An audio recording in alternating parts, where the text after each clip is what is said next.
먼저 한 주간 붙들고 살아야 될 말씀을 대여하는 이 중요한 자리에 이 종을 세워주신 하나님께 감사드립니다. 그리고 늘 우리 부교역자들의 마음과 형편을 잘 헤아려 주시면서 이런 기회를 허락해 주신 담임 목사님의 따뜻한 그 배려하심에 진심으로 또 감사드립니다. 말씀을 준비하고 선포하는 것은 목사의 숙명이지요. 그렇지만 특별히 이 주일 예배의 설교에 대한 그 무게감을 너무나 잘 알고 있기 때문에 기도로 준비할 수밖에 없었고 또 적잖은 부담을 가지고 서게 되는 것 같습니다. 지금 이 순간까지 제가 가지고 있는 간절한 소망이 한 가지 있다고 한다면 오늘의 이 선포되는 말씀이 사람의 말이 아니라 하나님의 음성으로 선포되는 시간 되기를 간절히 소원합니다. 그래서 이후로 우리가 한 주간을 살게 될 텐데 오늘의 말씀이 그때그때마다 생각나고 또 그 말씀이 생각과 행동의 이정표가 되고 기준이 되는 그런 귀한 은혜가 있기를 간절히 소원합니다. 맹인모상이라고 하는 사자성어가 있습니다. 맹인모상. 자막에 나와 있는 것처럼 그 뜻은 장님 코끼리 만지기라는 뜻이지요. 장님 코끼리 만지기 맹인모상. 근데 이 말은 하나의 이야기에서부터 비롯된 이야기입니다. 몇 명의 장님들이 착한 왕이 있었나 봐요. 그 왕에게 찾아갑니다. 그래서 우리들은 태어날 때부터 앞을 보지 못했기 때문에 코끼리를 한 번도 본 적도 경험한 적도 없습니다.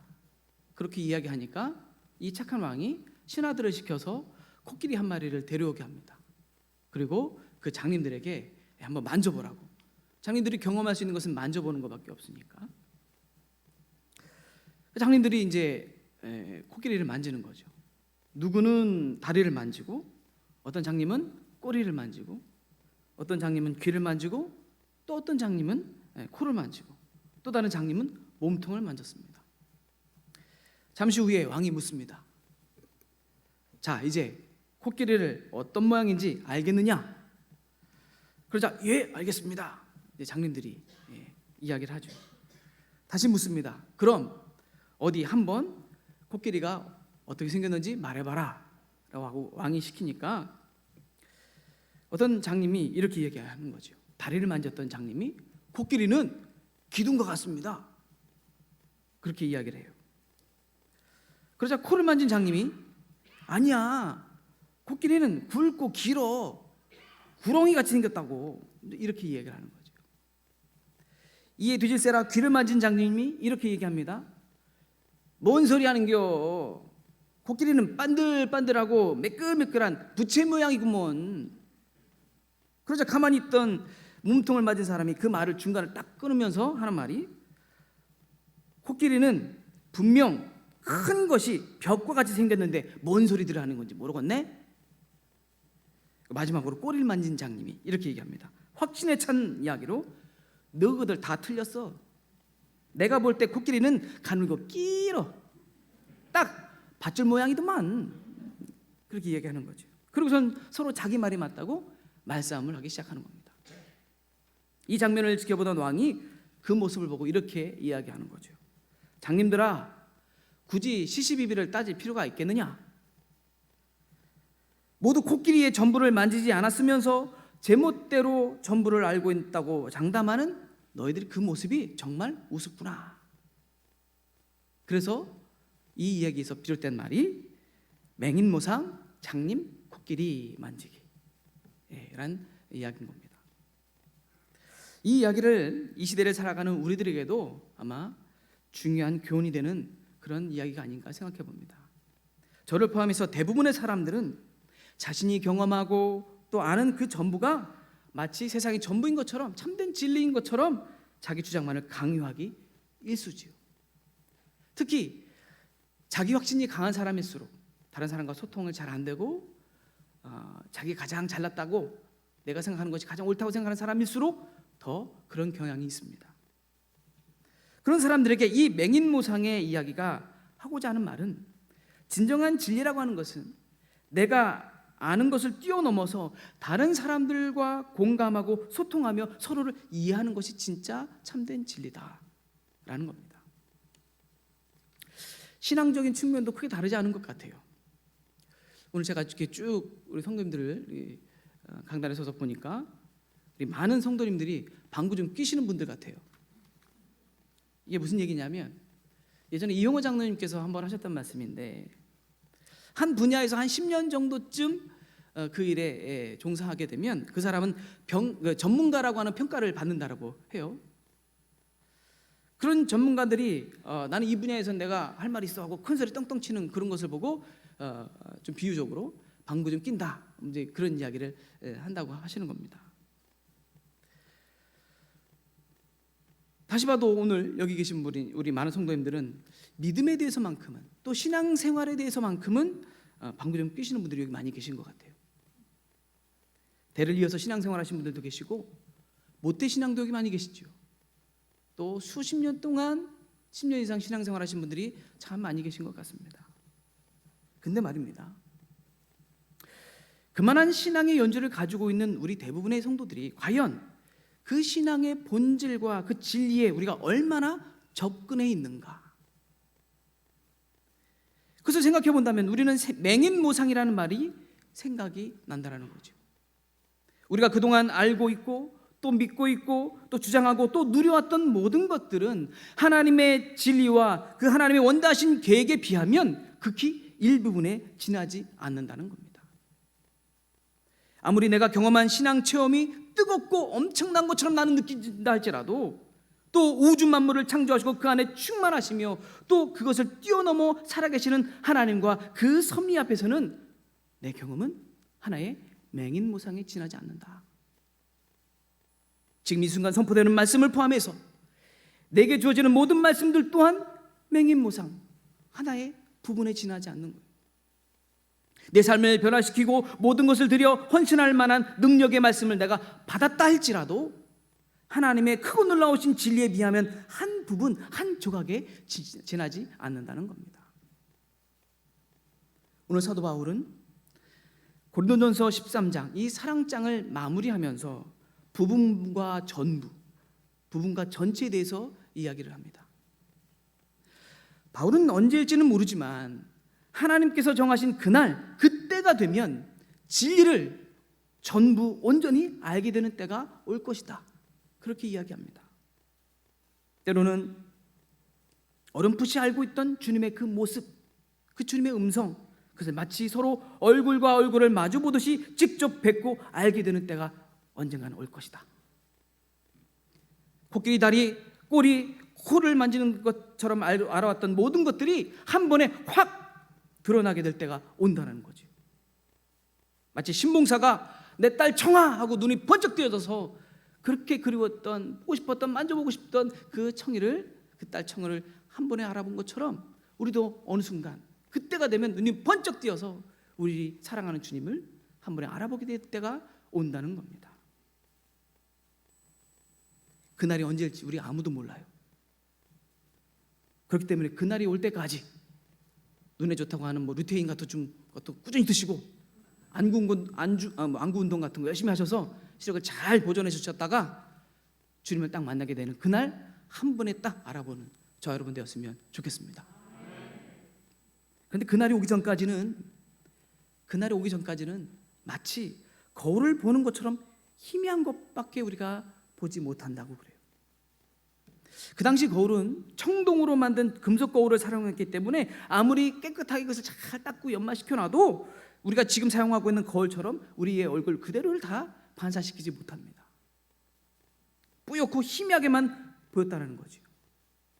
그런데 바울은 지금 우리가 알고 있고 보고 있는 진리라고 하는 것이 그 청동 거울로 보는 것 같이 희미한 부분만, 부분적으로만 찔끔찔끔 조각조각 그렇게 알고 있다, 그렇게 이야기하는 거죠. 바울이 이렇게 부분과 전체에 대해서 말하고 하는 데는 그만한 이유가 있습니다. 그것은 사랑장인 이 고린도전서 13장의 기록 이유이기도 합니다. 고린도 교회는 은혜가 많았던 교회예요. 그래서 그로 인한 은사가 풍성한 교회였습니다. 그럼 반면 영적인 지식은 부족했던 것 같아요. 그래서 각자 받은 은사를 가지고 자신을 뽐내거나 상대방을 무시하는데 사용하는 그런 영적인 무지함이 그들 가운데 있었다는 거죠. 그것을 알게 된 바울이 12장부터 14장까지 많은 은사들에 대해서 정리를 하면서 그 가운데 제일 중요한 부분, 제일 노른자와 같은 가운데 부분에 사랑장인 13장을 써서 한 장을 통째로 사용하면서 사랑을 강조하고 있는 겁니다. 앞장인 12장의 마지막 절의 말씀을 우리 자막을 통해서 함께 읽어봤으면 좋겠습니다. 자막 준비되었으면 함께 읽을까요? 시작. 너희는 더욱 큰 은사를 사모하라. 아멘. 12장에서 많은 은사들에 대해 정돈하며 가르쳤던 바울이 13장으로 넘어가기 직전에 앞에 나열했던 많은 은사들을 보다 더 큰 은사가 있다, 더 놀랍고 위대한 은사가 있다, 그것을 너희가 사모해야 된다, 그렇게 말하면서 했던 이야기가 바로 사랑의 은사라는 거죠. 다시 말해 그 어떤 은사보다 더 좋은 길, 더 큰 은사가 바로 사랑의 은사다. 그래서 사모하며 꼭 얻도록 노력해야 된다. 그렇게 13장에서 이야기하고 있는 겁니다. 그가 보기에는 고린도 교회에 많은 은사들이 가득했지만 정작 중요한 사랑이 부족했다고 그는 판단했던 거죠. 그래서 13장 앞부분에서 사랑이 없으면 그 어떤 은사들도 그냥 울리는 꽹과리와 같다, 아무 소용이 없다, 아무런 유익이 없다, 너희들이 많은 은사들을 가지고 서로 뽐내고 자랑하고 남들을 무시한다 할지라도 사랑이 그 가운데 빠져 있으면 그건 아무 소용이 없는 거다, 그렇게 강조하고 있다는 거죠. 그리고 오늘의 본문 12절 말씀에서 언젠가 주님을 대면하여 직접 뵙게 되는 그날, 그때 우리는 모든 것도 그 순간에 완전히 드러나게 될 것인데 그때 과연 너희들은 무엇을 남길 것이냐, 그렇게 질문을 하고 있는 거예요. 모든 것이 만천하에 드러나고 나의 본 모습이 선명하게 드러나게 될 때 나에게 남아 있어야 될 것이 무엇이냐, 그것을 묻고 있다라는 거죠. 그때는 주께서 나를 아신 것 같이 내가 온전히 알리라. 그때는 주님께서 나를 아시는 것만큼 나도 모든 것을 다 알게 된다는 거예요. 내가 주께서 서로 사랑하라고 명령하신 그 사랑의 새 계명을 이 땅에서 얼마나 행하고 살았는지 주에서 그 모든 것이 다 만천하에 드러나게 된다는 거예요. 그리고 결국 사랑만이 남게 된다는 사실을 비로소 그때 알게 되는 거죠. 뿐만 아니라 주님이 우리에게 기대하셨고 또 마지막에 결산하실 것 또한 사랑이라는 것을 그때서 알게 되는 겁니다. 오늘의 본문 앞부분인 8절부터 10절에 있는 말씀 함께 같이 읽어보겠습니다. 시작. 사랑은 언제까지나 떨어지지 아니하되 예언도 패하고 방언도 그치고 지식도 패하리라. 우리는 부분적으로 알고 부분적으로 예언하니 온전한 것이 올 때에는 부분적으로 하던 것이 패하리라. 아멘. 예언도 방언도 지식도 그들이 그렇게 뽐내며 자랑했던 그 모든 은사들, 그 모든 것들을 포함한 모든 것들은 다 부분적인 것들이다. 그래서 온전한 것이 올 때에 결국 모든 것이 만천하에 드러나게 되는 때가 되면 부분적인 것들은 그냥 다 사라지게 된다, 무의미하게 된다. 그럼에도 마지막에 남는 것이 있는데 그게 뭐냐? 바로 사랑이다. 왜냐하면 그것이 본질이고 진리이기 때문에. 그래서 주님은 마지막 때에 우리에게 사랑을 찾으시고 그 사랑으로 우리를 결산하시겠다 말씀하시는 거예요. 하나님은 우리에게 세상의 성공을 기대하지 않으십니다. 얼마나 많은 일을 했는지, 얼마나 많은 예배를 빠지지 않고 참여했는지, 기도를 얼마나 하고 헌금을 얼마를 드리고 전도를 몇 명 하고 구제를 몇 번 했는지, 그 횟수와 그 금액과 시간의 양을 가지고 마지막 때에 우리에게 너 얼마큼 했구나 정산하지 않으세요. 그거 따지시는 분이 아니라는 거예요. 얼마나 진실되고 뜨겁게 서로 사랑했는지를 마지막에 보신다는 겁니다. 그렇기 때문에 언젠가 주님의 얼굴을 직접 마주하며 대하게 될 때에 주님 앞에서 고개도 못 들 정도로 부끄럽지 않으려면 내 삶 속에 다른 어떤 것이 아니라 사랑만이 남도록 해야 할 줄 믿습니다. 그 외의 것들은 다 사라지게 될 부분적인 것들이고 비본질적인 것들이라는 거 항상 잊지 말아야 된다는 거죠. 그런데 바울은 이 마지막 절 13절에서 극강의 최상급을 사용해서 결국에는 사랑만을 남겨놓아요. 다 함께 13절의 말씀 다시 한번 또 같이 읽어볼까요? 시작.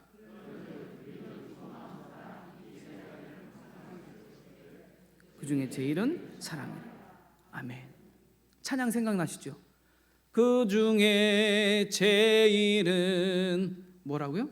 사랑이라. 네, 그 중에 제일은 사랑이라. 우리가 찬양이 떠올라지고 또 고백할 수 있을 정도로 우리가 너무나 잘 아는 외우는 말씀이죠.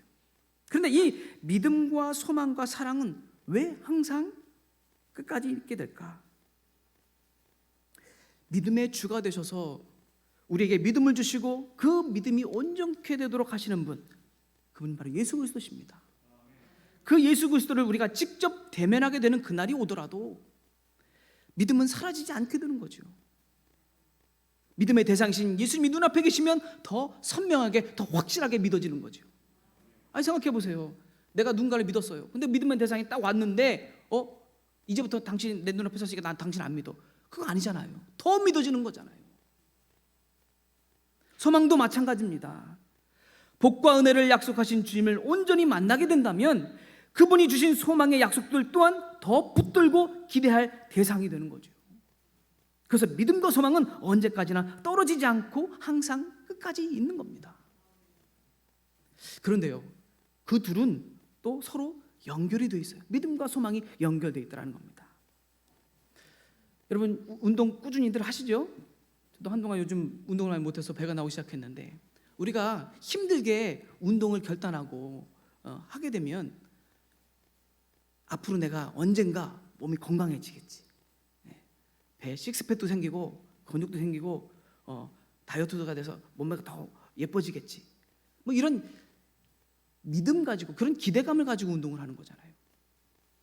그러니까 지금 당장 보이지 않는 미래 가치에 소망을 두고 하는 믿음의 행동이 바로 운동이라는 거죠. 그것처럼 믿음과 소망은 동시적으로 일어나는 겁니다. 그것을 말씀을 통해서 우리가 한번 확인해 볼 텐데, 히브리서 11장 6절에 있는 말씀입니다. 제가 읽어드리겠습니다. 믿음이 없이는 하나님을 기쁘시게 하지 못하나니 하나님께 나아가는 자는 반드시 그가 계신 것과 또한 그가 자기를 찾는 자들에게 상 주시는 이심을 믿어야 할지니라. 아멘. 하나님이 살아계심을 믿는 믿음은 그가 자기를 찾는 자들에게 반드시 상을 주실 것이라는 소망과 연결이 되어 있는 겁니다. 그래서 소망이 없이는 믿음도 없는 거고요, 믿음 없는 소망은 이루어질 수 없는 거죠.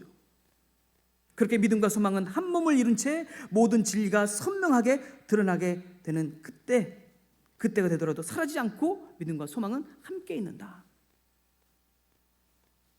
그런데 바울은 그것들과 나란히 사랑을 나열하면서 굳이 그 중에서 최고를 골라내요. 믿음과 소망과 사랑 영원히 함께 할 건데 그 중에 꼭 1등 사랑을 최고를 골라내고 있다란 말이죠. 사랑이 믿음보다, 사랑 소망보다 더 크고 중요하다 이야기하는 겁니다. 마치 사랑을 금메달 단상에 세우기 위해서 믿음과 소망을 들러리 세워놓는 것처럼, 2등과 3등 단상에 같이 올려놓는 것처럼 그렇게 하고 있단 말이죠. 왜 하필이면 사랑의 좌우편에 믿음과 소망을 함께 세워놨을까?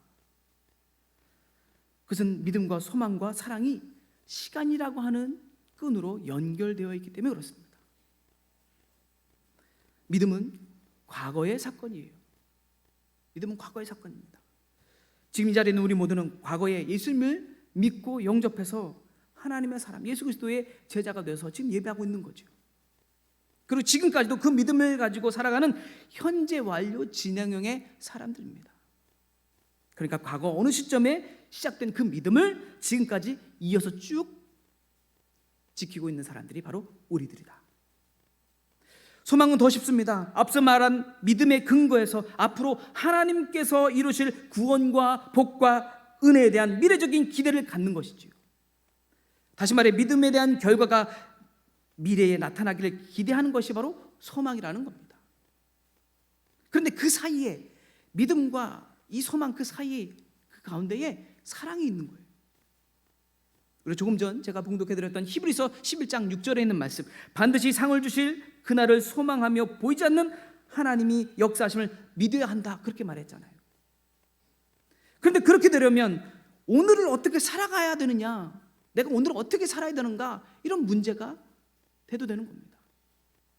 다시 말해 과거의 믿음을 오늘 현재 나의 삶으로 표현해낼 수 있어야 앞날에 있을 수 있는 좋은 일들을 소망을 갖게 된다는 거예요. 믿음으로 소망의 열매를 맺기 위해서는 오늘의 땀 흘림, 오늘의 수고가 반드시 있어야 된다. 그러면 어떻게 오늘을 살아내야 할까? 오늘 나는 어떻게 살아야 되는가? 여러분, 사랑해야 해요. 사랑하며 사는 겁니다. 사랑하기 위해 살아야 하는 사람들이 우리들인 겁니다. 왜냐하면 결국 남는 것이 내 이름 석자 남기는 거 아니고요, 가족 남기는 거 아니고요, 사랑만이 남는 것이기 때문에, 그 외의 것들은 다 불완전하고 부분적인 조각이 지나지 않는 것이기 때문에 결국엔 남아야 될 그것을 우리는 오늘 할 수 있어야 된다는 거죠. 명예도요, 재산도, 직분도, 은사도, 주위에 있는 많은 사랑하는 사람들조차도 다 사라지게 될 거예요. 오직 사랑만 남는 것이기 때문에 오늘 내가 살아내야 하는 것은 바로 사랑인 겁니다. 믿음과 소망도 끝까지 남게 될 소중한 것들이지만, 믿음이 살아있기 위해서, 또 소망을 온전히 이루기 위해서는 오늘 사랑하지 않으면 안 된다는 거예요. 이런 말 들어보셨는지 모르겠습니다. 시간은 장면을 관통한다. 처음 들어보셨을 거예요. 왜냐하면 제가 처음 생각해낸 말이니까. 왠지 철학책이나 물리학에서 나올 법한 그런 말 같지만 의미는 간단합니다. 삶의 모든 순간순간들을 하나의 장면이다라고 생각한다면 삶 가운데 흘러가는 그 시간들은 그 장면들 속에 갇혀있지 않고 계속 꾸준히 흘러간다라는 이야기를 저렇게 표현해 놓은 거예요. 내가 아무리 행복한 일이 있어도 시간은 멈추지 않더라고요. 또 너무 슬프고 괴로운 일이 있어도 역시 시간은 그 슬픈 장면의 나를 가둬두지 않고 계속 시간은 흘러가고 있더라고요. 이래도 저래도 시간은 흘러가는 겁니다. 그 가운데 나는 마치 시간이라고 하는 기차를 타고 있는 것처럼 그 장면들 하나하나를 관통하며 지나가고 있는 거예요. 물론 어떤 장면들은 잔상이 오래 남아서 계속 또 생각도 나고 하지만, 나는 이미 시간이라고 하는 기차를 타고 있기 때문에 하나의 장면에 머물지 않고 또 다른 새로운 장면, 새로운 상황들을 향해서 계속 가고 있더라는 거죠. 그래서 시간은 장면을 관통한다. 나는 시간과 함께 장면을 관통한다. 네, 저는 말도 안 되는 이야기를 제가 한번 지어봤습니다. 왜 이런 말을 제가 만들었을까? 내가 경험하는 모든 순간은 그래서 늘 현재라는 거예요. 내가 경험하는 모든 시간들은 결국에는 현재다. 어떤 상황이든 시간은 늘 나를 현재에 머물게 한다는 거죠. 그래서 현재 내가 무엇을 하느냐, 또 어떤 것을 선택하느냐가 과거의 믿음을 의미 있게도 만들기도 하고 미래의 소망이 열매 맺게 하기도 한다는 겁니다. 그래서 오늘 지금 이 순간 내가 무엇을 선택하느냐가 삶 전체의 가장 중요한 시간이 되는 거예요. 저 여러분의 인생 가운데 가장 중요한 시간이 언제라고요? 지금인 거예요. 오늘인 거예요. 옛날 그때가 좋았던 게 아니라 앞으로 그날이 올 거가 아니라 바로 오늘 이 시간이 내 인생의 가장 중요한 시간이 되는 겁니다. 여러분, 오늘 그러면 무엇을 선택하시겠습니까? 지금 무엇을 선택하시겠어요? 무엇보다 사랑을 선택하는 저와 여러분이 되시길 간절히 소원합니다. 바울은 이런 중요한 진리를 우리에게 알게 하려고 믿음과 소망을 사랑과 함께 좌우에 세우면서 그 가운데 가장 높은 곳에 사랑을 올려놓고 있는 거예요. 그럼 오늘을 살아가는 나는 어떻게 하면 사랑을 선택할 수 있을까? 그러기 위해서는 지금 내 삶의 모든 것들보다 사랑이 그 위에 있도록 사랑을 올려놓아야 해요. 바울처럼. 바울이 제일 마지막 절에 사랑을 결국에는 최상급의 가장 높은 곳에 올려놓고 있는 것처럼 내 삶의 최고의 자리에 그 사랑을 올려놓아야 한다는 겁니다.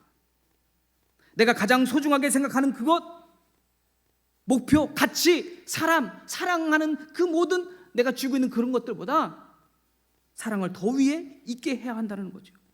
모든 삶의 순간들을 숨가쁘게 관통하고 있는 그 현재라는 시간들 속에서 내가 오직 사랑만을 선택하기 위해서는 그 어떤 것보다 사랑이 더 높은 곳에 있을 수 있어야 된다는 거죠. 그래야 사랑만 보이고 사랑을 제일 먼저 그것을 줄 수 있기 때문에. 개인적인 이야기를 좀 하려고 합니다. 저희 아버님께서 하나님의 부르심을 받으신 지 어제로 50일이 딱 되신 날이에요. 사실 지금도 실감이 잘 나지 않습니다. 아버님께서 돌아가시기 전에 담임 목사님의 배려와 또 우리 함께 일하는 사역하는 동역자들의 협조 덕분에 제가 아버님 곁을 2주간 간병하며 지킬 수가 있었습니다. 위중한 환자는 원래는 이제 간호간병이라 해서 아무도 간병을 쓰지 못하게 하는데, 위중한 환자는 가족이 간병할 수 있도록 배려를 해주더라고요. 다른 가족들이 그렇게 할 만한 여건이 되지 않아서 제가 교회의 배려를 얻고 그렇게 2주간 아버님 곁을 지켰습니다. 많이 위중한 상황이었기 때문에 점점 무너져 가시는 그 아버지 곁을 지켜본다는 게 저로서는 너무 힘든, 너무 고통스러운 시간이었습니다. 더 이상 희망이 없다는 것을 알면서도 마지막까지 아버지의 손을 붙들고 얼마나 기적이 일어나기를 간절히 기도했는지 모릅니다. 그러다가 참았던 눈물이 쏟아질 때는 저 복도 구석 끝에 가서 얼마나 또 그렇게 울었는지. 저보다 먼저 부모님을 천국에 보내신 분들의 마음이 이런 것인가, 이렇게 힘들으셨구나, 제가 그때 뼈저리게 그것을 느꼈습니다. 경험해보지 않으면 모르겠더라고요. 그렇게 긴 시간 동안 아버지와 단둘만의 시간을 보낸 게 아마 처음인 것 같아요. 그렇게 저는 병원에서 아버지 곁을 지키며 아버지와의 단둘이 이별 여행을 하고 온 것 같은 마음으로 그 시간을 보냈습니다. 지금에 와서 뒤늦은 감사를 드리는 것은 천국 가신 우리 아버님, 그리고 저와 또 우리 가족들을 위해서 기도해 주신 담임 목사님과 우리 성도님들 진심으로 감사드립니다. 이번 일을 제가 경험하면서 믿는 자들의 중보 기도가 얼마나 큰 위로가 되고 힘이 되는지 제가 정말 경험할 수 있었습니다. 그런데 아버님 곁을 제가 지키면서 중요하게 깨달은 것이 한 가지가 있었는데, 제가 아버지를 사랑하고 있었더라고요. 요즘 젊은 사람들은 좀 다를 거라고 생각하긴 하는데, 대한민국의 성인 남성, 그러니까 저희 아버님 76세시거든요. 연세가 좀 있으신 분이긴 하지만 뭐 아직 제가 보기에는 가식이 너무 이른 나이시긴 하시죠. 76세 되신 우리 아버님과 이제 50된 아들, 다 성인된 아버지와 아들, 그 사이가 그렇게 살가운 사이는 보통 아니거든요. 대한민국의 아버지와 아들이 사이가 보통 그렇습니다. 전에 아버지와 어쩌다 통화를 할 일이 있으면 어떤 용건이 있어서 전화를 드렸는데도 불구하고 통화 시간이 30초를 넘기지 못할 정도로 그냥 하고 바로 끊으시는 분이 우리 아버님이셨거든요. 전형적인 충청도 남자셨기 때문에 속은 깊으셨는데도 불구하고 그것을 표현하실 줄 모르는 분이셨어요. 그런 아버지 아래서 자란 저 역시도 아버지를 향해서 아버지 사랑합니다 한 번도 제대로 고백해 본 적이 없고요. 아버님 또한 하진아 사랑한다 그런 말을 제가 들어본 적도 없었습니다. 그런데 시시각각으로 점점 멀어져가는 그 아버지를 평상에서 지켜보면서 그동안 느끼지 못했던 감정이 제 마음속 깊은 곳에서 수면 위로 올라오는 것이 느껴졌어요. 내가 아버지를 사랑하고 있었구나. 그리고 아버지도 나를 너무나 사랑하셨다는 사실을 뒤늦게 깨닫게 된 거죠. 여러분, 가족이 서로 사랑하는 것 당연한 것 같죠? 당연한 것 같은데 그 당연한 사랑의 마음이 그 전에는 애틋하게 느껴지지 않더라고요. 그래서 표현을 더 못했던 것 같아요. 그런 사랑을 느끼니까, 그 사랑의 마음이 생겨나니까, 뜨거워지니까 아버지를 보내드리는 그 상황이 너무나 힘든 거예요. 너무 미치겠더라고요. 그리고 그때부터 아버지라고 부르지 않고 아빠라고 부르기 시작하는 겁니다.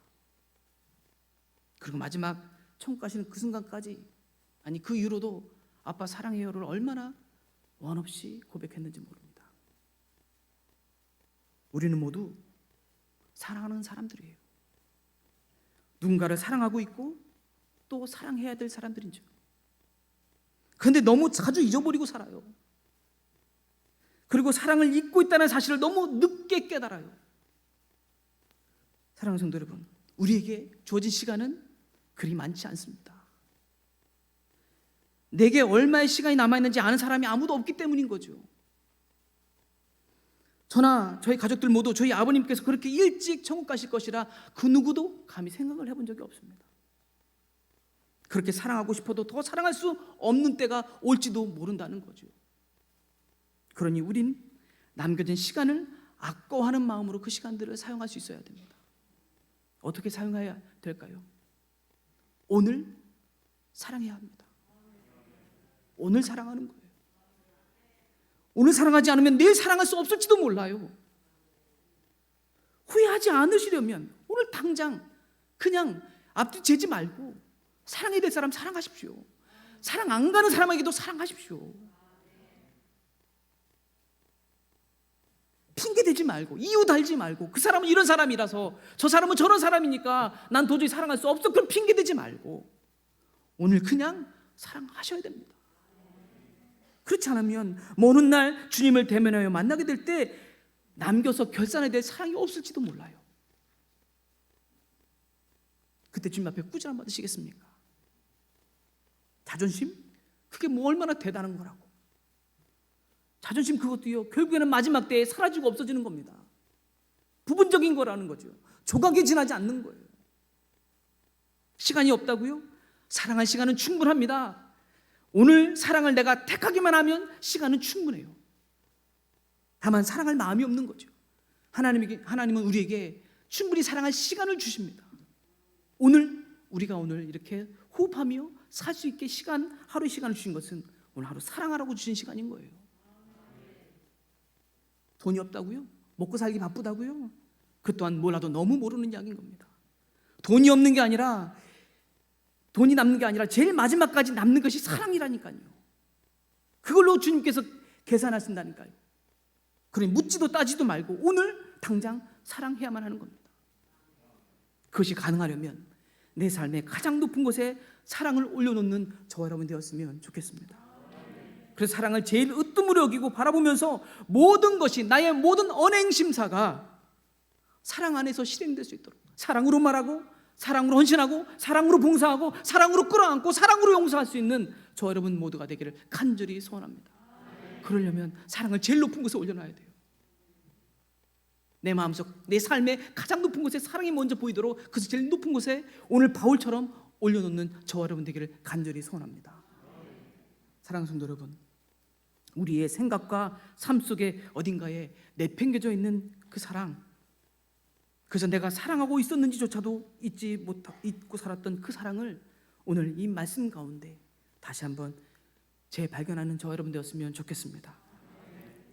그리고 저와 여러분의 삶의 가장 높은 곳에 그 사랑을 오늘 좀 올려놓자고요. 그래서 사랑만이 내 삶 속에서 가장 빛나도록, 결국 내 인생의 마지막 남는 것이 사랑이 되도록, 사랑이 제일이 되게 한 번 좀 우리가 살아보자고요. 우리 그리스도인들은 원래 그런 사람들이거든요. 여러분, 오늘 미루지 마시고 오늘 당장 사랑하십시오. 오늘 해야 할 사랑은 내일로 미루지 말고 그렇게 사랑하십시오. 오늘 사랑하지 않으면 도대체 언제 하시려고 하십니까?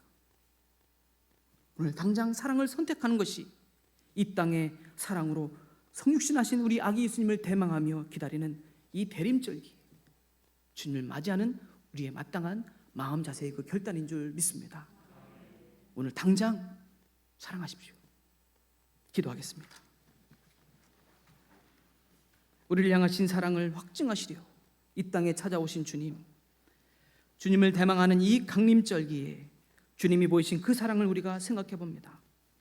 생각해 보면 우린 사랑하는 일에 너무 인색했습니다. 내가 사랑하는 것보다 사랑받는 것에 더 집착하고 익숙해져만 갔습니다.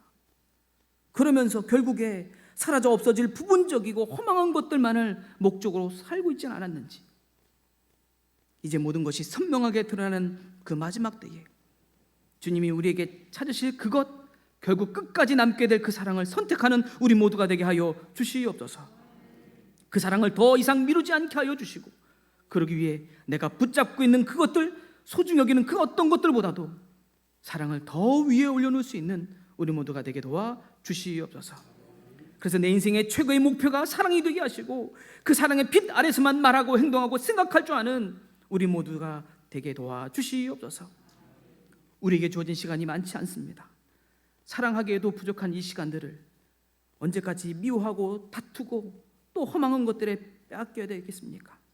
오늘 당장 사랑하기를 선택하는 우리들 되게 도와 주시옵소서.